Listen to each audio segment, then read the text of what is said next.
Welcome to Elements of Mechanical Engineering, Module 4. Today we'll discuss last topic in that module, that is gear drive.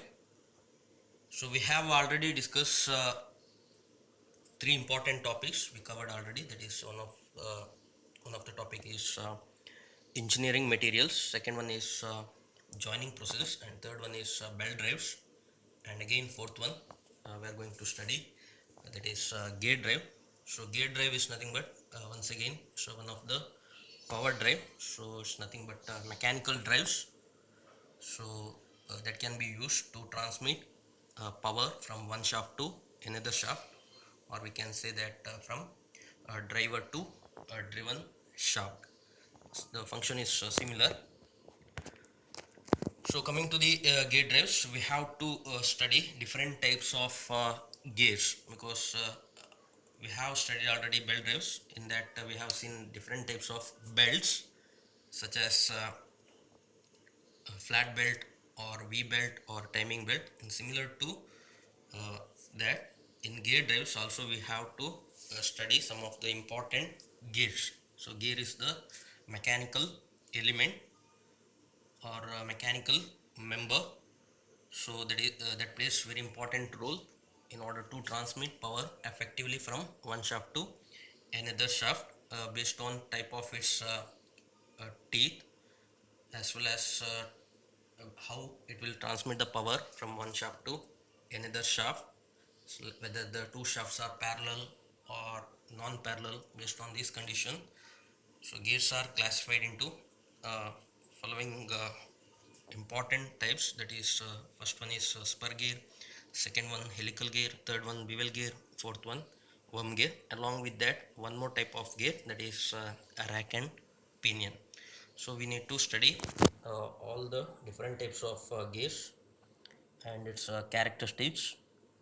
So along with the velocity ratio, because here also there will be a speed reduction from driver shaft to driven shaft. So how we can calculate velocity ratio in case of gear drive, that also we have to discuss. Now coming to the advantage and disadvantage over belt drive. So what are the advantage and disadvantage over belt drive? Because gear drive has some advantage and disadvantage over belt drive, and we need to study simple numerical problems on velocity ratio. So what we discussed earlier in the belt drive, similar to that one, here also you have to solve some of the numerical problem based on velocity ratio. So we'll start with the gear drive. So gears are used to transmit motion or power from one shaft to another shaft, preferably if the center distance between the two shaft is very small. So that is the definition of gear, or we can say gear drive. So gear is different, gear drive is different. So gear drive is nothing but it's a mechanical drive in order to transmit power from one shaft to another shaft. Always the gear is the element, or we can say mechanical element, so that is coupled to shaft, so that you can transmit the power from one shaft to another shaft. This gear always you can use when the center distance between the two shaft is small, because we have already seen another type of power drive, that is belt drive. So you may seen there, belt drive always used when the distance between the two shaft uh, is more as compared to this gear drive. So there are also different types of belt drive based on whatever the power transmission distance. So if it is distance is very less, we have used V belt. If it is about 8 meters, then we used flat belt. If it is distance is too long, then we can go for belt rope drive. Similar to that one, here also we have gear drive. So but the condition is when the center distance between the two shaft is very small. And one of the main working principle behind this type of gear is, so this it will transmit the power by means of engagement. So engagement is nothing but there will be a teeth, uh, whatever the gear is nothing but toothed profile, so that will meet each other, so that there will be engagement of the pair. So after that you can transmit power from one shaft to another shaft.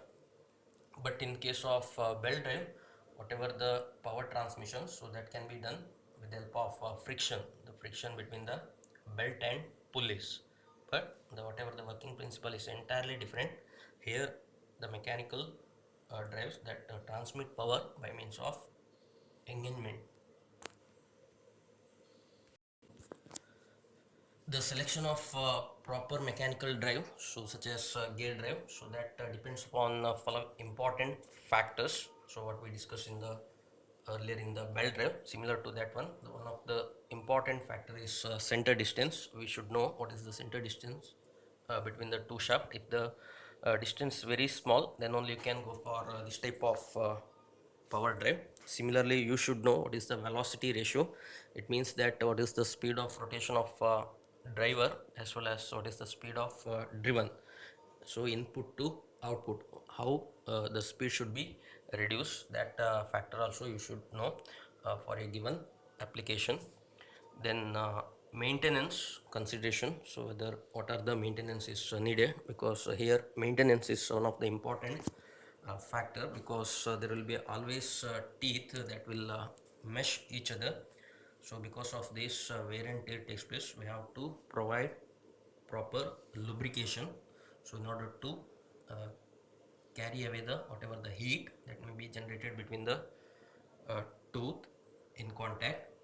So that's why maintenance also one of the factor. And one more is the cost. So cost is should be always comparatively less, then only you can select this type of drive for a particular application. So there are different classification of gears. So one such important gear that can be used over a more number of applications, so that is called spur gear.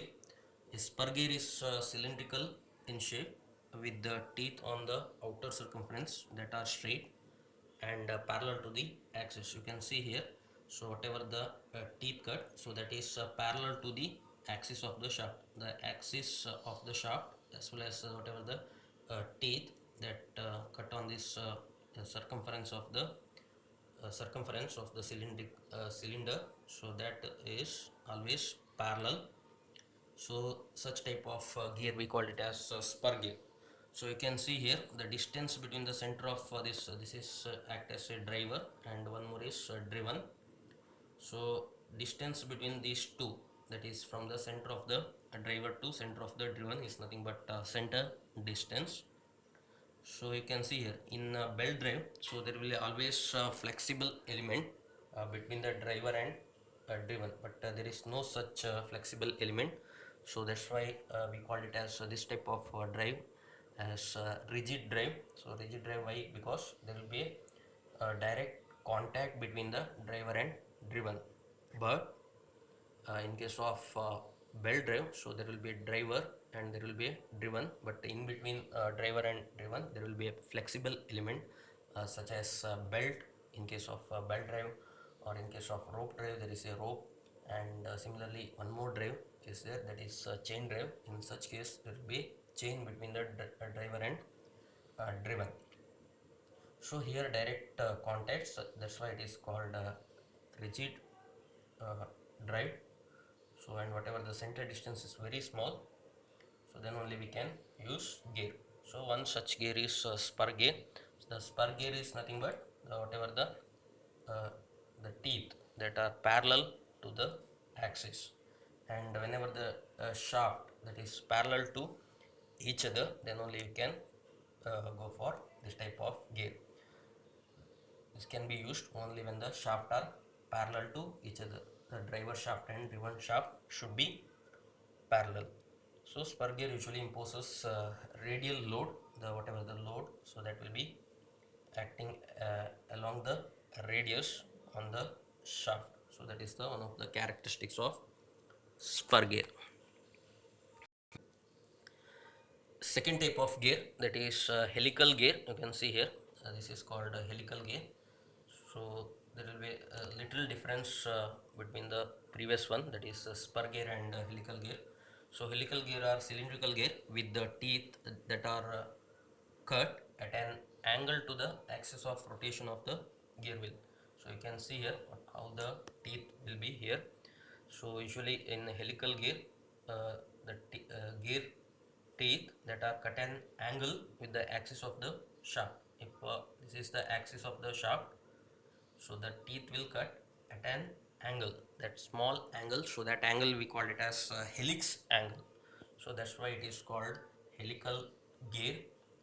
So which is usually whatever the profile that will be perpendicular to the tooth element.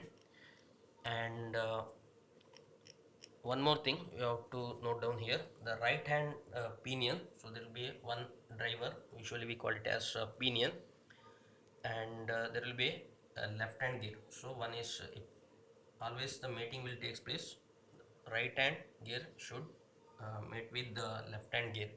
So engagement will takes place between uh, whatever the helix that of opposite helix that will engage, in order to transmit the power effectively from one shaft to another shaft. So this type of gear usually used when for a smooth engagement, because you can see here this is from helix. So this the operation is smooth as compared with the spur gear, because in spur gear there will be a noise during the power transmission. But here whatever the engagement is smooth because of helix angle. So that's why it can be used widely in the gearbox. So whenever the gear has to change, so this is the one of the important characteristics of helical gear, so that can be used smooth engagement. So this type of gear usually also used whenever the two shafts are parallel each other, so you can transmit the power effectively from one shaft to another shaft. And one more type of gear, that is bevel gear. So as the bevel is nothing but 90-degree. So these gears are used when the where the axis of the two shaft intersect. So the two shaft, whatever the axis of two shaft that will intersect is nothing but the angle included is 90-degree. And the tooth bearing face of the gear themselves are conical shape. You can see here the teeth in helical gear and spur gear. We have seen already how the teeth will be, but here the teeth is like in the cone shape. So the whatever the interior, so that facing a cone, you can see here. So this is called bevel gear. So bevel gear are most often mounted on the shaft that are 90 degrees apart, but can be designed to work at any other angle as well as. So as well, if angle slightly lesser than 90-degree or more than 90-degree also we can use. But majority of the application, when the two shafts that intersect each other, then the best option is to bevel gear in order to transmit the power from one shaft to another shaft. Here also there will be two unit, two element, one is driver, another one is driven. So with the help of these we can transmit power whenever the angle between the two shaft is 90-degree. So that is about bevel gear. Fourth one is worm drive. So worm drive gear arrangement, in which there is a two component. One is driver and another one is driven. So usually the driver we call it as worm. So this is a worm. It's nothing but usually driver, and this is called driven. So driven is nothing but worm gear, or we call it as a worm wheel. So this is usually similar to helical gear, or appearance will be somewhat spur gear or helical gear, but the appearance of worm is entirely different. So it like a screw. You may see a screw in day-to-day application. Similarly, the worm has number of threads instead of having number of teeth, but worm wheel is always having number of teeth. So that is the main difference between other three types of gear. Here worm has always number of threads, so we call it as number of stars.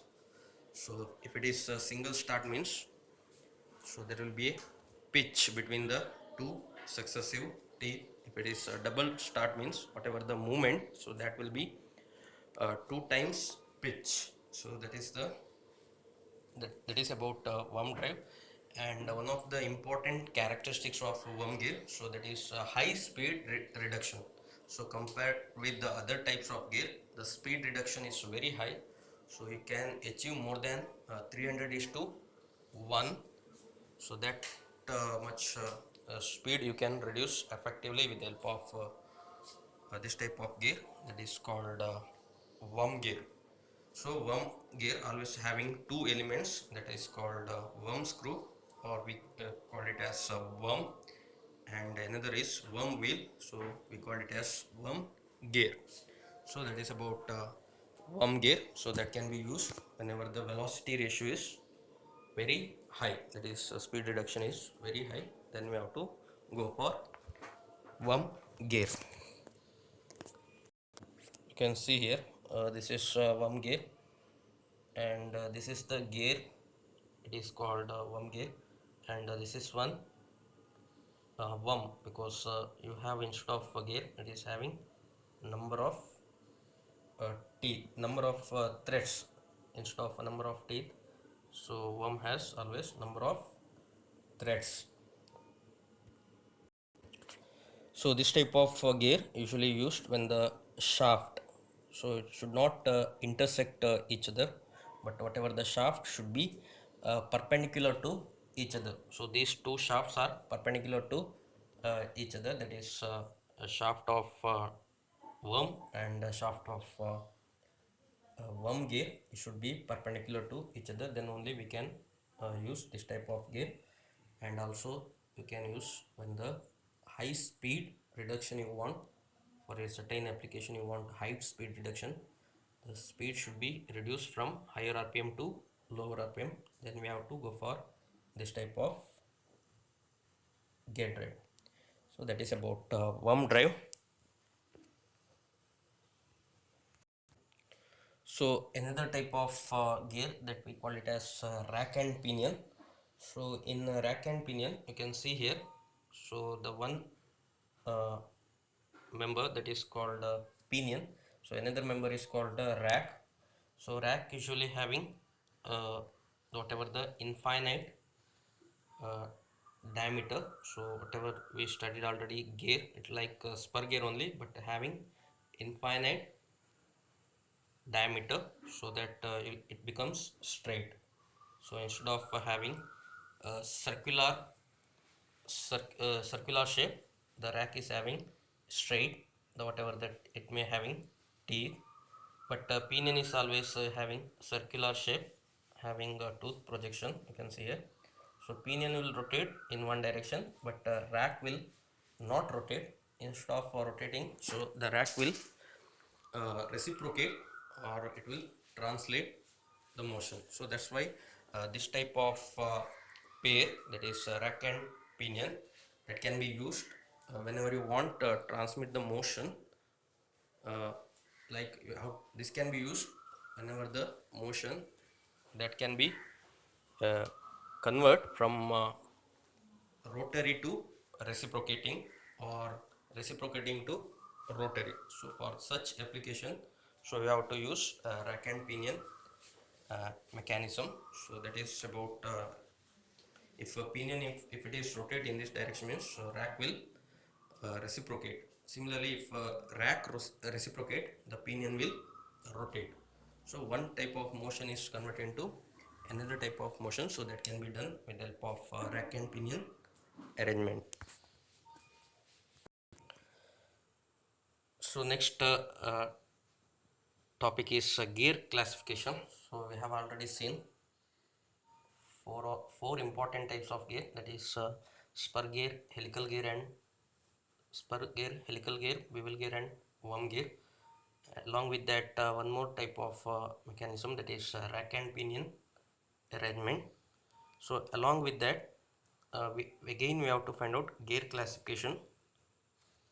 So that is according to the position of the axis of the shaft. So you know which type of gear that can be used when the two shaft is parallel or when the two shafts are intersect. So based on position of the axis of the shaft, also gear can be classified according to the position of the axis of the shaft. The first one is when the parallel. So if you want to transmit power between the two parallel shaft, so then the best option is spur gear. So along with the helical gear also you can use. Second one, intersecting, when the two shafts are intersecting and you have to transmit the power. So in such cases we have to go for, that is bevel gear. So bevel gear is the best option when the two shafts are intersect each other. Similarly, one more, that is non-intersecting and non-parallel. So for this also you have to go for one more type of bevel gear, that is nothing but spiral gears, that also comes under this type. Now second one, according to the peripheral velocity of the gear. According to the velocity also you can classify the gear. So if the velocity is very less, then we can classify it as a low velocity gear. If the velocity of the gear is medium, then we classify it as medium velocity gear. If the velocity is very high, so then we classify it as high velocity gear. The usually the low velocity is less than 3 meter per second. Medium velocity is lies between 3 meter per second to 15 meter per second. If the velocity of the gear is more than 15 meter per second, then we call it as high velocity gear. Similarly, according to the type of gearing, also you can classify the gear. The type of gearing means, if the external gearing in the sense, the two gears that will mesh externally with each other. So that is possible. You may seen in the spur gear. So there will be a driver and driven. In external gearing, what will happen, the motion of the two wheels or two gears is always opposite to each other. If a driver moves in clockwise direction, means the driven will be always rotates in anti-clockwise direction. So that is only possible in case of external gearing. And second classification is based on type of gearing, that is internal gearing. In internal gearing, what will happen, so if you want whatever the motion should be in the same direction, in such cases we have to go for internal gearing. If driver rotates in clockwise direction, means the driven also will rotate in same direction. So that is possible only if use internal gearing. And one more type of gearing, that is rack and pinion arrangement. We already discussed that one. So if you want convert rotary motion to reciprocating motion or reciprocating motion to rotary motion, so you have to go for this type of gearing, that is rack and pinion. Now coming to the one more classification, that is according to the position of the teeth on the gear surface. So if it is straight, you have one type of gear, usually the spur gear. The spur gear teeth are always straight. If it is inclined, so then we call it as helical gear or double helical gear. So helical gear is always having whatever the teeth that will cut at a small angle with respect to axis of the shaft. So that small angle is called helix angle. So that's why the teeth are at an angle But one more type of gear, if the teeth are curved, so then uh, one more classification, if the teeth are curved, because in spiral bevel gear the teeth is usually in the form of curved shape. So that is one more classification, that is based on position of the teeth on the gear. You can see here a spur gear for parallel axis shaft, helical gear for parallel axis shaft, spiral gear, non-parallel non-intersecting shaft, bevel gear for intersecting axis shaft. Similarly, elliptical gear for parallel axis shaft to obtain variable motion of the driven shaft. Worm gear, non-parallel non-coplanar axis shaft. So rack and pinion that can be used converting rotary motion into linear motion. So this is the gears connecting parallel shaft based on parallel shaft, that is spur gear. You can see here one is driver and one is driven. So you can see here number of teeth. Here also you can see number of teeth. The teeth may varies from driver to driven. So this is helical gear, whatever the teeth that is in the form of incline with respect to axis of the shaft. Gears for connecting intersecting shaft, that is nothing but bevel gear. So you can see here, so this shaft and this shaft is usually at 90 degree, so that's why intersect. And the teeth usually uh, these teeth are cut straight, but it is in the form of cone. And non intersecting and non parallel, the best example is worm gear. So you can see here this is nothing but worm and this is worm gear. So now coming to the gear terminology. So for gear, while designing the gear, you should know what are the important terminology of gear. So instead of using a different name, you have to go for always standard terminology. So here with some of the important terminology, that is addendum, dedendum, face width, flank, clearance. So these are the important terminology. So addendum is nothing but so distance from here to here, you can see here. Similarly, face width, so this is the width of the teeth from this point to this point. So all of you go through this one, so directly they have mentioned. Similarly, whatever the circle that forms from the addendum, so that we call it as addendum circle. Similarly, whatever the circle that can be formed is called a dedendum circle. And the circular pitch from one point of the pitch point of the tooth to the successive uh, tooth, that is second tooth. So whatever the pitch in the circumferentially you have to measure, so that is called circular pitch. And whatever the space between the two teeth, that is called tooth space. So there will be similarly working depth from the addendum circle to one more circle, that is dedendum circle. So that is nothing but working depth. So these are the important terminology of gear. Next topic is gear trains. Gear trains is nothing but two or more gears are made to mesh with each other to transmit power from one shaft to another shaft. Such a combination of gears is called as gear train. So that is one of the important thing. Whenever there will be more than two gears that are made to mesh each other in order to transmit power from one shaft to another shaft, so that is called gear trains. Here also there are important types of gear trains, that is one is simple gear train, compound gear train, reverted gear train, and epicyclic gear train. So these are the different types of gear train, how the gears are arranged in a shaft. So that is we'll see one by one. The first one is simple gear train.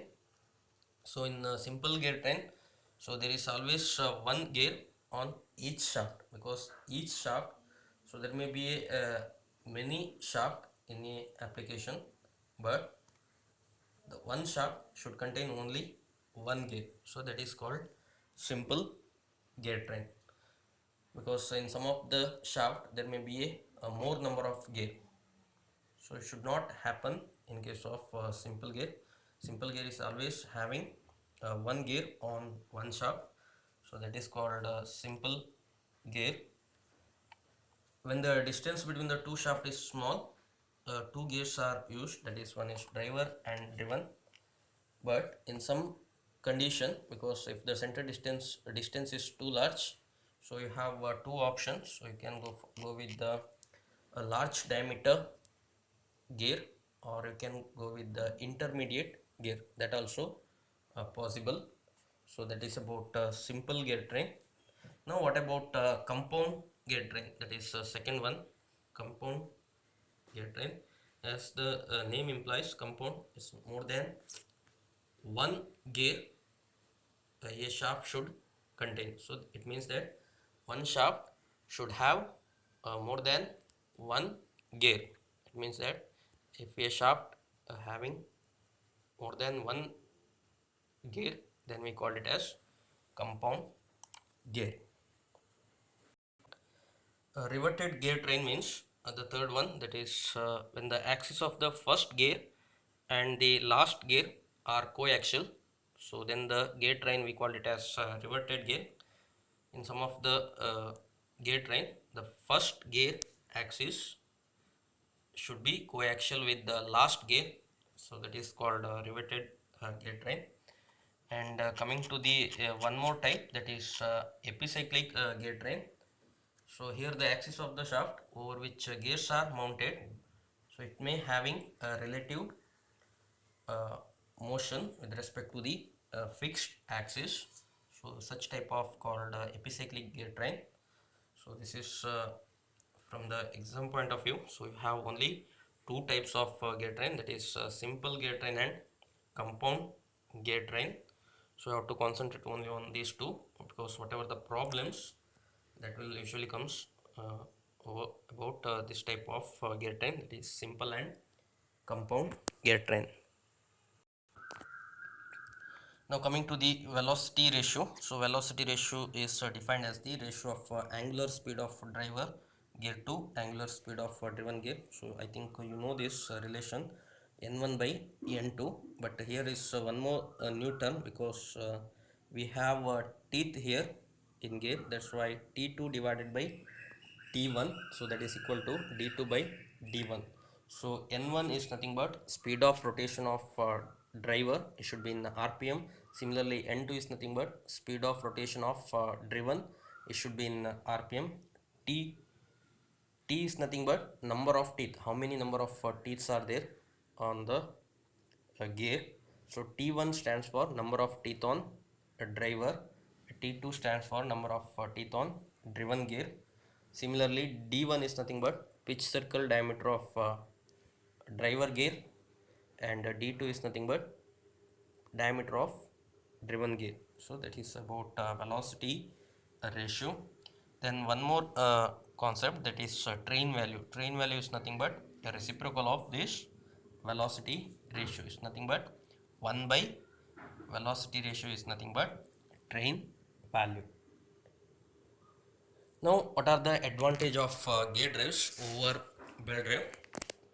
So it transmit exact velocity ratio, because in belt drive usually there will be a slip will take place. Because of this you cannot maintain exact velocity ratio, but that can be overcome with the help of this type of gear drive. The second one, it may be used to transmit large power, so that is possible with the help of engagement of teeth. So that is why the gear drive is having more advantage than a belt drive. It may be used for small center distance of the shaft, because whatever the in certain application the distance is very small, at the same time whatever the layout because whatever the space availability also very less. In such cases you can use this type of drive in order to transmit the power from one shaft to another shaft, but that cannot be done with the help of belt drive, because belt drive is always needs long distance, because there should be a flexible element between the two shaft. And the fourth one, the efficiency is very high, so more than 98%, but as compared with the belt drive, it has a high efficiency. And coming to the service is a reliable one, and it has a compact layout because of a small center distance. The layout is very small as compared with belt drive. Now coming to the disadvantage of gear drive, the manufacturer of gears requires special tools and equipment, therefore it is costlier than other drives, because for helical gears, per gear or worm gear, it has a number of teeth, so that has to cut with the help of a proper machine. So we have to select appropriate machine in order to cut the teeth. And whatever there should not be any uh, inaccuracy. Whatever the teeth should, whatever the cut, that should be accurately cut, then only you can transmit power.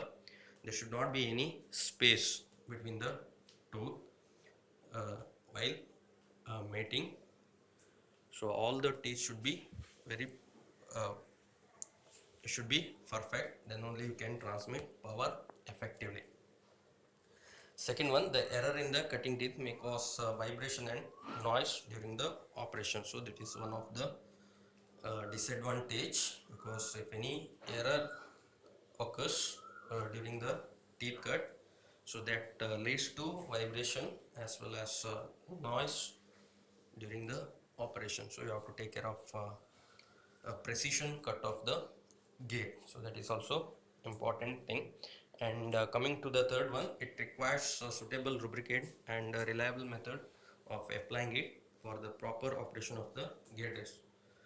So there will be a direct metal contact, so because of this one, so lot of friction will there will be friction. Because of friction, lot of heat is generated, so that heat uh, should carry away from the gear, so that can be done with the help of lubrication. So we have to provide suitable lubricant such as oils or grease, so that is very important. So it leads to again extra cost, because lubricants having always cost, so that's why this leads to one of the disadvantage of the gear drive, because we are not using any kind of lubrication in case of belt drive. So here you can see something about gear drive, that is gear train. So this is nothing but a simple gear train. So one shaft, you can see here, shaft 1, shaft 2, shaft 3. So it's nothing but shaft A, shaft B, shaft C. So having one gear. So one gear is on shaft A, two gear is on shaft B, and three gear is on shaft C. So gear 1 having N1 and Z1. So because here they have mentioned number of teeth Z. So Z1 means number of teeth on first gear. Similarly N2 is nothing but speed of rotation of second gear, and Z2 is nothing but number of teeth on second gear. So that is on shaft B. Similarly N3 and Z3 is nothing but number of N3 is nothing but speed of rotation of gear 3, and Z3 is nothing but number of teeth on gear 3. So that is lies on shaft C. So how to find out velocity ratio for a gear, because velocity ratio can be calculated 1 and 2.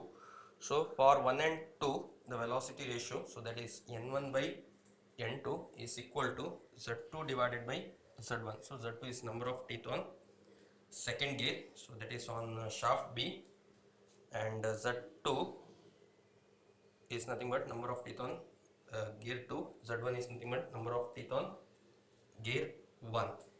So these two are external gear. That's why if A rotates, we consider A as driver or input. So then second gear that will move in opposite direction, because gear always moves in opposite direction. So that's why you can see here, if it is clockwise, and this will be in anti-clockwise.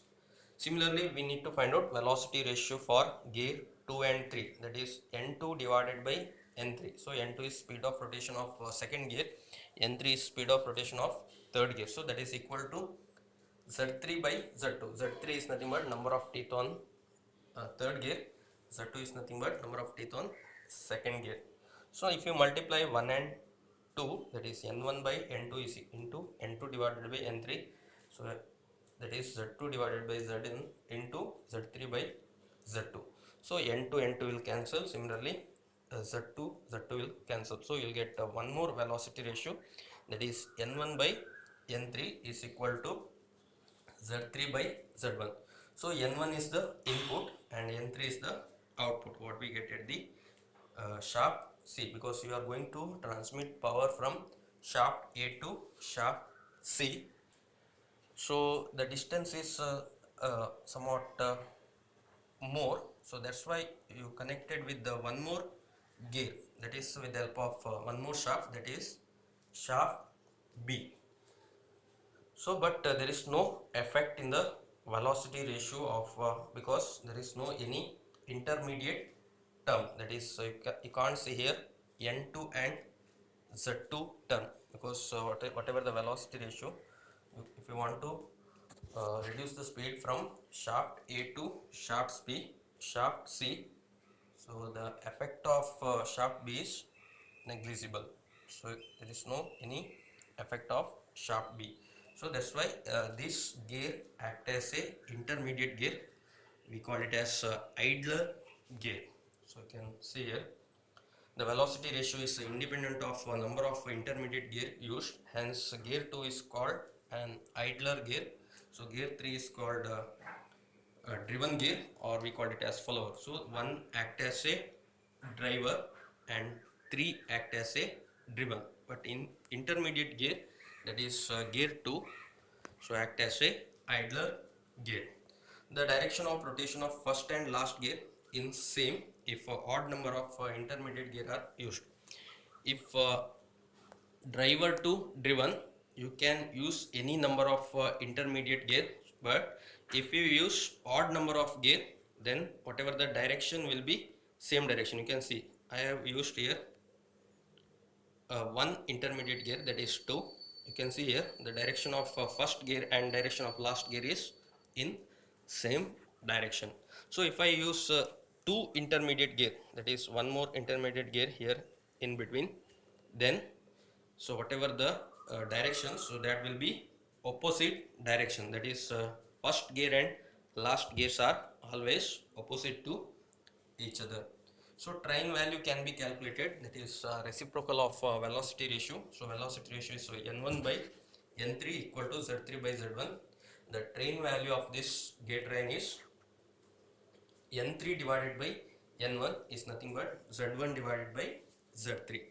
So this is a simple gate train, because one shaft A is having only one gear. Similarly shaft B also having only one gear. Similarly shaft C also having only one gear. So this is about simple gate train. So next we'll move towards one more gate train, important gate train, that is compound gate train. So where you can see in one shaft there should be a more than one gear. So here you can see here, that is shaft B having two gears, that is 2 and 3. That's why it is compound gear. So here shaft A is the driver shaft, then the gear 1 is the driver gear. Similarly shaft C is nothing but driven shaft, and whatever the gear that is connected to shaft C, that is gear 4 is nothing but driven gear. So how to find out velocity ratio for this gear train. So constituent compound gear, since both gears are mounted on the same shaft B. Shaft B is having gear 2 and 3, that's why it is a compound gear. So gear 1 is driver and gear 3 act as a gear 1 is driver and gear 3 act as a driver. So let and gear 4 act as a driven. So let Z1, Z2, Z3 and Z4 are the number of teeth on 1, 2, 3 respectively. So whatever the number of teeth on 1, 2, 3, 4 are denoted by Z1, Z2, Z3 and Z4 respectively. And similarly N1, N2, N3, N4, that is the speed of rotation of 1, 2, 3 respectively. So but N2 is equal to N3 because these two gears are in same shaft, that's why speed of N2 is equal to speed of N3. So that's why N2 is equal to N3 because it is compound gear. So now how to find out velocity ratio, that is gear 1 is mesh with the gear 2, so you can find out velocity ratio. Similarly velocity for 3 and 4 also you can find out because this will mesh with this one. So you can see here first velocity ratio, that is n1 divided by n2, so is equal to z2 divided by z1. Similarly velocity ratio for gear 3 and gear 4, that is n3 is divided by n4 is nothing but z4 divided by z3.